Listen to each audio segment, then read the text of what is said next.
What's the deal, YouTube? This is your guy, Tyler Anderson, And your boy Aaron Patterson. and I'd like to welcome you to Clutch City Connect, Yes, your sir. Rockets podcast.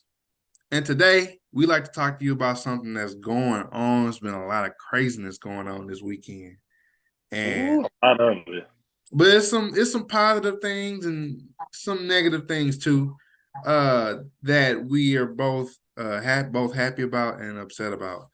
Uh, so I want to go ahead and get into it real quick, and I want to let you guys know that the Rockets actually ended up signing 4 players this weekend. Four, a good A lot four. of craziness. But four Okay, players. so Fred VanVleet, he was signed to 3 years, 130 million.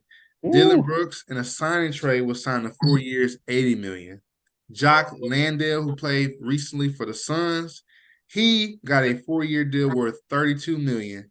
And Jeff Green, Uncle Jeff Green, who played for the Rockets a couple seasons ago when the boys had the beard, James Harden, has come back to the Houston Rockets on a 1-year, $6 million deal.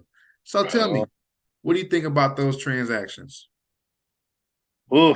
Like you said, a lot of transactions happened over the weekend.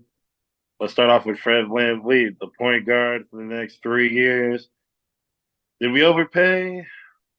Mm, yeah, but we needed it, honestly. Because I feel like if we would have struck out on Fred Van, there wasn't really a lot of guards out there to help the foreseeable future and help these young guys grow. So Fred Bland, welcome to H Town with that 3 year, 130 million team option on the third year, which makes that contract a little more breathable. Dylan Brooks sign and trade. What was it? 4 years, 80 million, right? 4 years, 80 million. Not what I expected, and I'm pretty sure a lot of us did not expect that because we expected it like a 2 year contract or something like that. So I don't know who they were bidding against, but they threw that man the money. Threw him a lot of money. A lot of money. And then Jock Landale, the backup center for 4 years, 32 million. It was an interesting signing. I had to look up his highlights, see what he was about. The boy could play. Him and Şengün are gonna be nice. 1-2 center combo. I can't wait to see how that continues to go. And Uncle Jeff Green back in the building. Really like that. One year, 6 mil. I like that. He was a great veteran when he was here a couple years ago. And now he's gonna be here with Jalen and Jabari and help with those boys. They locked up. They went up in free agency. Well, I definitely have to say I think all these transactions were absolutely necessary. And yes, a lot of Rockets fans, including myself, at least me initially, the one contract that I did not like was the Dylan Brooks contract. Yeah, Uh, they don't play one. that contract, especially when you just draft you're a small forward of the future. I didn't like that signing at all. But when you think about what Dylan Brooks brings to the team as far as defensive tenacity and I think one thing that's being overlooked here, you have to think about it. You now have out of the 4 players, you have 2 players coming in with championship experience and Fred VanVleet, and also Jeff Green, who is coming off a championship with the Denver Nuggets. And then you have 2 other players who are coming off playoff appearances. I think that's big. That's vital for this young Rockets team, just because of the fact that none of these guys, yes, they won, but they have not won in the league, if you get what I mean. They have not tasted the playoffs in a while, really, since James Harden left the team a couple of seasons ago. So I think beggars can be choosers. And the Rockets had to overpay a couple of these guys, including Fred VanVleet, Yeah, they had to spend the uh, money. in order to get better. And I will have to say that after looking at it in a different light, I do like that they signed Fred VanVleet for how much they did. 4 years, 130 million. Dylan Brooks, 4 years. I'm sorry, 3 years, 130 million. Four Yeah. years, 80 million for Dylan Brooks. I think those are big. Jock Landale, he's coming in. He's going to play a backup role to Şengün. He's going to provide some solid minutes for Şengün to at least get a little bit of a breather. So I do like what the Rockets did, and it seemed like it's not over yet. So you never know. So next thing I want to go ahead and talk to you guys about is the Rockets getting trade crazy. Goodness, Woo. man. Oh my That was gosh. It great. was like 40,000 trades that the Rockets made. Nah, I'm playing. But it was a couple of trades that the Rockets made. And I'm going to tell you guys, we're going to talk about those trades. I want to see what your thoughts are on them. So the first trade that was actually announced was Ty Washington Jr. and Usman Garuba getting traded to the Atlanta Hawks for Alpha Kaba, right? So then you had KJ Martin getting traded to the LA Clippers for 2 second-round picks. Then Yeah, after that, 2 second picks. Yes. yes, and then after that, you had the Rockets trading Josh Oh, that hurts Christopher my soul. and Patty Mills, who they actually acquired from the Brooklyn Nets. They traded both of those guys to the Grizzlies, which is so much confusion now that they're saying that Patty Mills is now heading to the Oklahoma City Thunder. So we don't know what the heck is going on with who's going where. Next thing you know, they might say Josh Christopher is heading to the Guangdong Dragons for all we know. Right? We don't know Never. what's going on, but the Rockets are trying to make some moves. What do you think about those trades that the Rockets made as far as with a lot of those young guys? As far as I'm gonna start off with this Ty Garuba trade. I was very confused about this trade on why this happened until it came out. Like I think it was yesterday or hours ago. They were talking about how the Rockets did that trade because they were opening cap space for Brook Lopez. Because Brook Lopez agreed to come to the Rockets, and then as soon as they heard that, boom, they sent Ty and Garuba out the door to create the cap. I guess to give Brook more money to make sure he's coming. And then as soon as the trade went down, and hours later, I guess he said, "Never mind, I'm going back to the Bucks." So, unfortunately, we just lost two young guys for basically nothing. And I don't really know about this guy they got from Atlanta, so I'm gonna let my boy Tyler explain him really because I didn't really watch no film on him. So elaborate who this man is for me. So Alpha Kaba, first things first, from what I've seen, he has some solid size on him. I mean, I believe he is a 7-footer, close to maybe a little bit taller, maybe a little bit shorter. But the one thing that stood out to me when watching his film is that he's a very physical player in the post. He's a very outstanding offensive rebounder as well. He moves his body very well in the post. And he's there to block shots, even the contest shots. There's something that I did see that stuck out to me. The one thing that also stuck out to me was how raw he is in the paint as far as post moves, back to the basket. I didn't really see any face up at all. I saw him do a move where he dribbled. He had his back to the basket. And he dribbled going to his right, and he got cut off. So then he just threw up the shot just because he was taller. Now I do believe he did miss it, but he's one of them guys that if he does something like that, he's going to try to go and get the rebound. So there are some things that I like. I think he's going to be a very solid offensive rebounder if he does come over to the league, but cracking the rotation is going to be tough. I can see him getting spot minutes maybe, but I don't see him getting above Jock Landale as of right now. But there are some very positive things that he does have that he can bring to the Rockets that I do like. So, what do you think about the KJ Martin and Josh Christopher trades? Oh my gosh. KJ Martin's trade, again, it's another one of those I don't understand type trades. Like, I get it, we have a lot of forwards, but KJ Martin is just like one of those special players that I feel like he will come back and haunt this Rockets team. Possibly. I don't know, depending on how the Clippers use him, you know, but I guess we're going to have to see for, I guess, two future second rounds. Josh Christopher. Oh, boy. This I went to bed so heartbroken losing Josh. Oh my! That hurt my soul so Man, bad, bro. I was crying. I was crying. I wept. I know it's very hard I to not I'm fall gonna in tell you love. this. I wept, man. It was unfortunate because one thing that with me is that I understand the team is trying to get better, but all four of those guys, in all honesty, did not get a fair chance at all. None of them, neither one of them. Um, Josh Christopher could have been a good player for this team, and like I say, even with Ty Washington, you just drafted him first last year.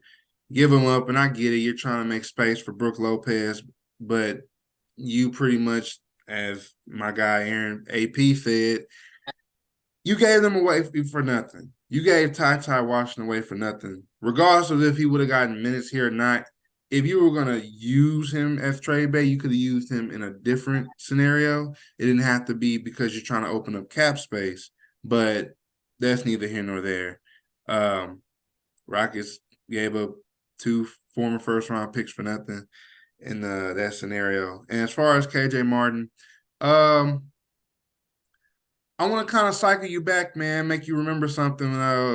Before last season started, his dad came on and he voiced his displeasure with Oh the man, Rockets or that organization, stating how he did want his son out of the organization onto a winning team. So now that yeah, he's there, we shouldn't hear any issues. Now, regardless of if he starts or not, we're not sure. I don't see that happening with KJ Martin in the Clippers, especially no. if they get one bearded guy who used to wear number 13 for the Houston Rockets. But like I say, it's just you could have used him in a different scenario. I don't know. This is disappointing. That's why I'm going to move on to the next topic. So, let me ask you, man, how do you think these newly acquired vets help the young pieces on the Rockets? I mean, you're like I stated before, you're getting guys who have won championships, two guys, and you have another two guys who were just in the playoffs. Matter of fact, all four were in the playoffs.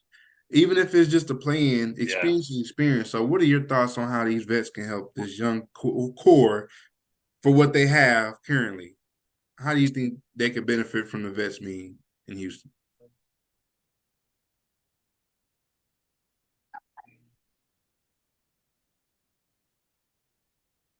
Fred VanVleet, like I said before, he's gonna help with the guards. He's gonna help with the men Thompson and Jalen. He's gonna like get them to be better players and learn the game better. And I think he's gonna put up some good numbers here in Houston. I like Fred VanVleet. I never had a problem with him. His contract kind of threw everybody off the wall a little bit, but I never had a problem with Fred VanVleet. I like him as a player, and he's a great person on the court and outside the court. That's why Stone and them loved him and wanted to bring him in. Dylan Brooks, he kind of reminds me of like a Ron Artest, and you need like a Ron Artest type player on your team, like a Draymond. You need a guy like that, like a tough bulldog on your team to toughen these guys up. And Dylan Brooks is going to do that. Now, I know he better not be jacking up a bunch of shots like he did in Memphis, but I don't think he's going to do that. I think Ben Sullivan's going to help him control that, and he's going to be a sharpshooter.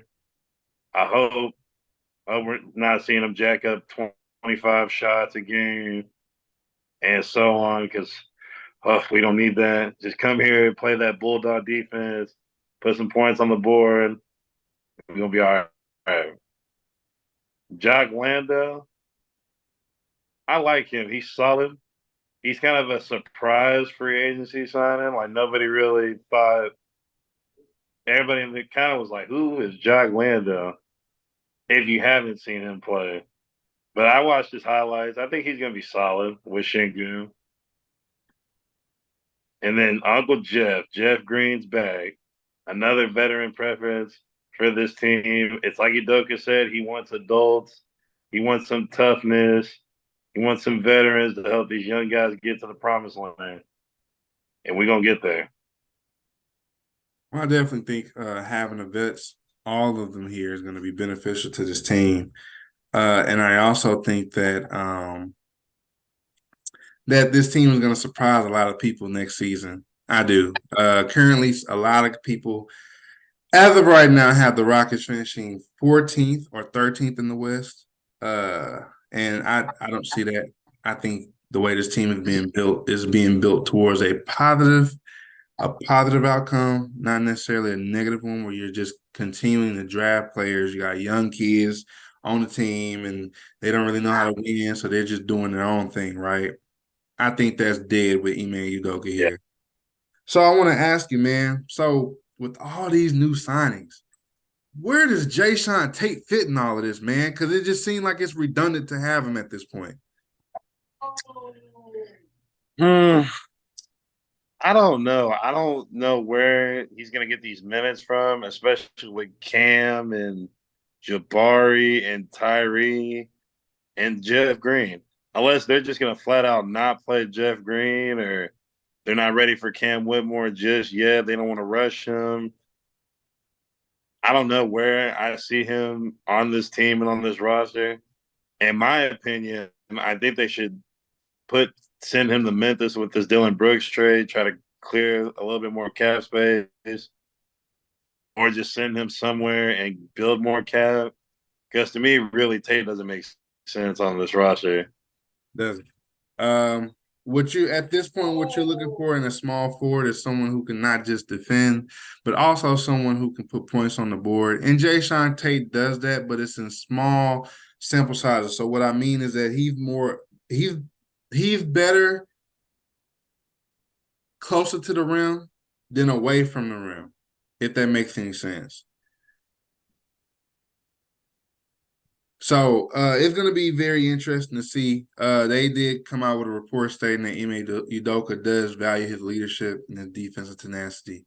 I think the Jay Sean Tate ship has sailed, and I do think that it's time to go ahead and see what type of actual value you can bring in that can help this Rockets team grow. Something that you're looking for, because at this moment, who are you going to play Jay Sean Tate in front of?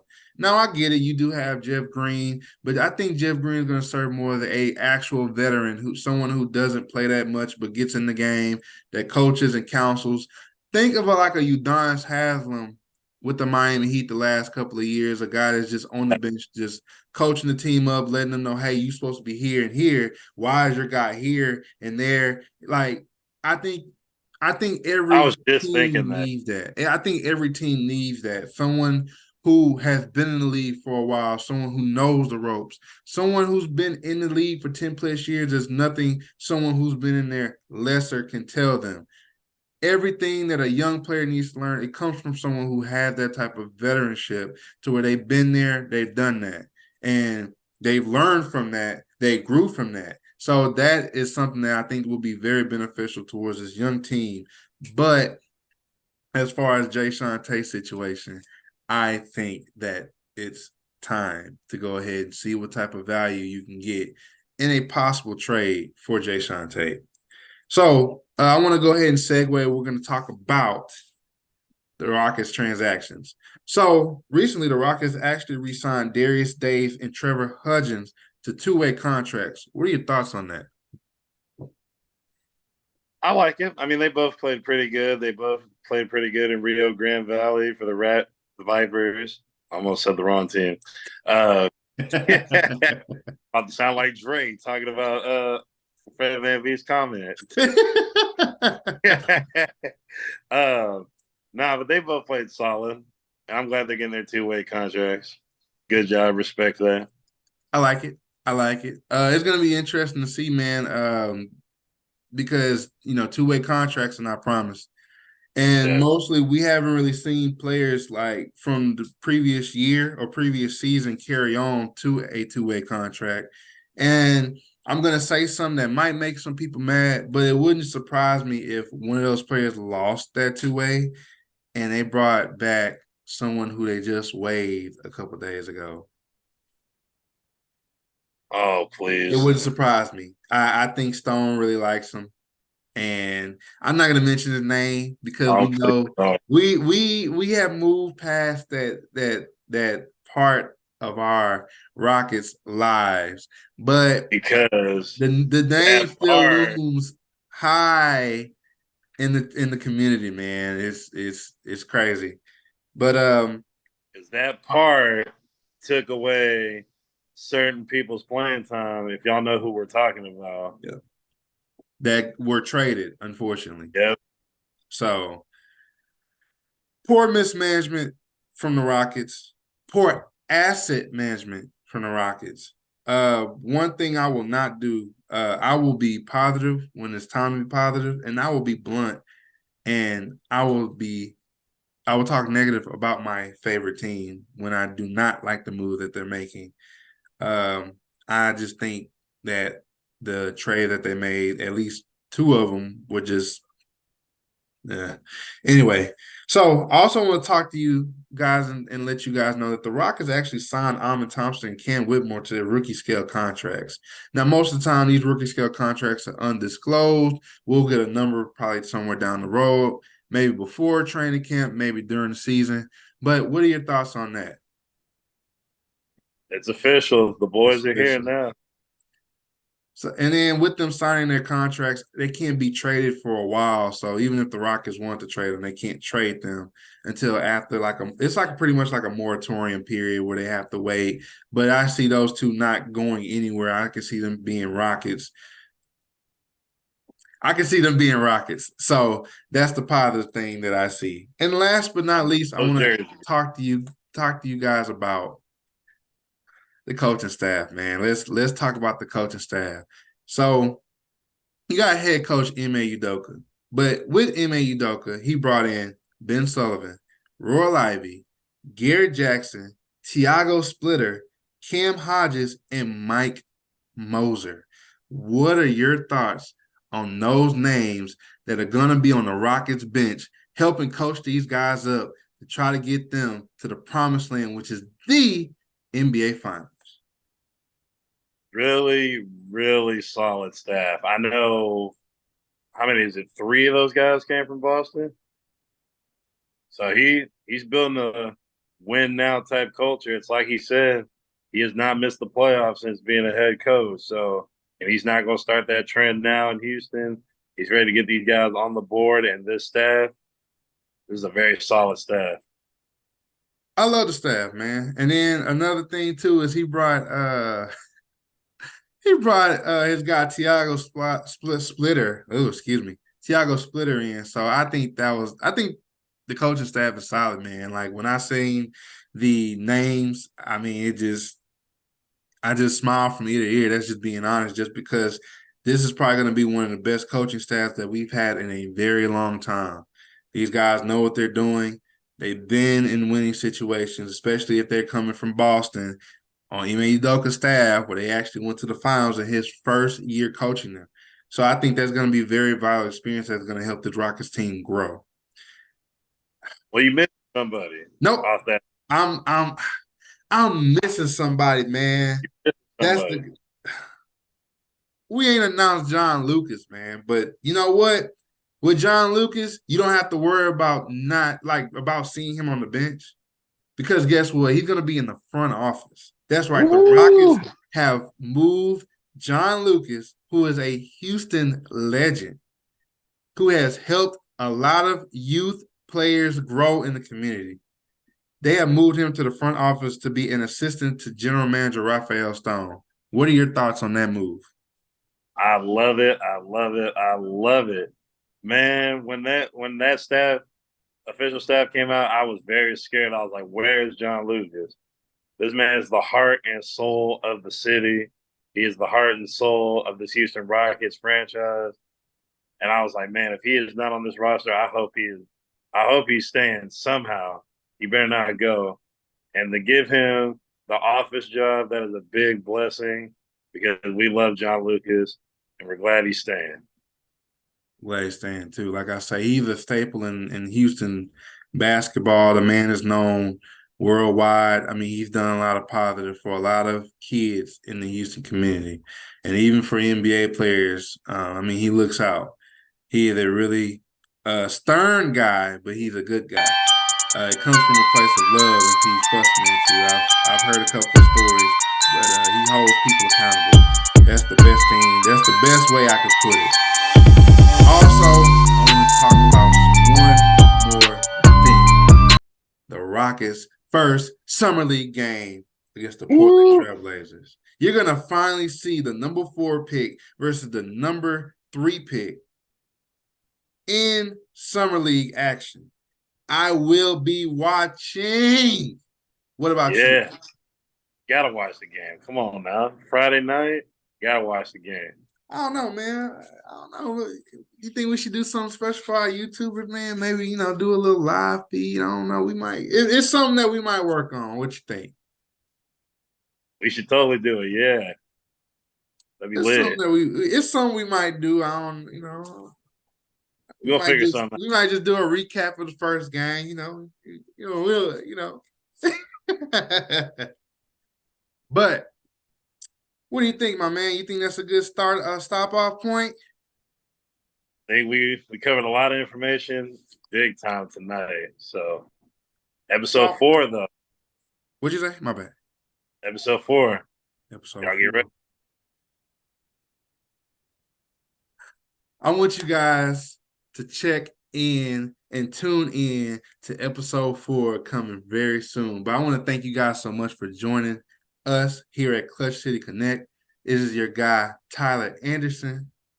And your boy, Aaron Patterson. I want to thank you guys so much. Like, comment, subscribe.